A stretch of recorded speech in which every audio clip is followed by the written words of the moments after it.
Seasonal వ్యాధులను సమర్థవంతంగా ఎదుర్కోవడానికి జిల్లా యంత్రాంగం సమాయత్తమై పనిచేస్తుందని మెదక్ జిల్లా కలెక్టర్ రాహుల్ రాజ్ అన్నారు. సుతారుపల్లిలో ఏర్పాటు చేసిన వైద్య శిబిరాన్ని కలెక్టర్ పరిశీలించారు. రామాయంపేట మండలంలో సీజనల్ వ్యాధులతో బాధపడుతున్న ప్రజలకు క్షేత్రస్థాయిలో హెల్త్ క్యాంపులు ఏర్పాటు చేసి చికిత్స అందిస్తామని తెలియజేశారు. ప్రజలు వ్యక్తిగత పరిశుభ్రతపై దృష్టి సారించి పరిసర ప్రాంతాలు పరిశుభ్రంగా ఉండేలా చూసుకోవాలని సూచించారు. లోపల వాటర్ జమ అవుతుంది, ఇట్లా సైడ్ నుంచి వర్షం పడ్డప్పుడు లోపలంతా కూడా వాటర్ జమ అవుతుంది. అది క్లీన్ వాటర్, అది మంచి నీళ్ళు అది. సో దాంట్లో రెయిన్ వాటర్ అది. సో దాంట్లోనే డెంగ్యూ లార్వా అనేది వస్తుంది. సో ఆయనకి ఇన్నిసార్లు చెప్తే కూడా ఆయన వినలేదు. ఏమైంది, ఆయనకు వచ్చింది, వాళ్ళ ఇంట్లో ఉన్న ముగ్గురికి వచ్చింది. సో ఇప్పుడు ఏమైందంటే ఈయనకు వచ్చింది కాబట్టి ఈయన నుంచి మళ్ళీ ఆ డెంగ్యూ మస్కిటో ఈయనను గుర్తి మళ్ళీ వేస్కిటో వస్తుంది.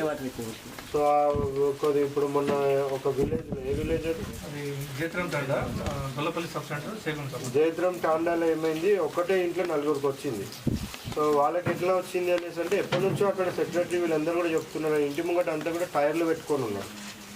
ఆ టైర్లు పెట్టుకోవద్దు. అందులో టైర్లు ఏమవుతుందంటే మీకు ఆ లోపల వాటర్ జమ అవుతుంది. ఇట్లా సైడ్ నుంచి వర్షం పడ్డప్పుడు లోపలంతా కూడా వాటర్ జమ అవుతుంది. అది క్లీన్ వాటర్.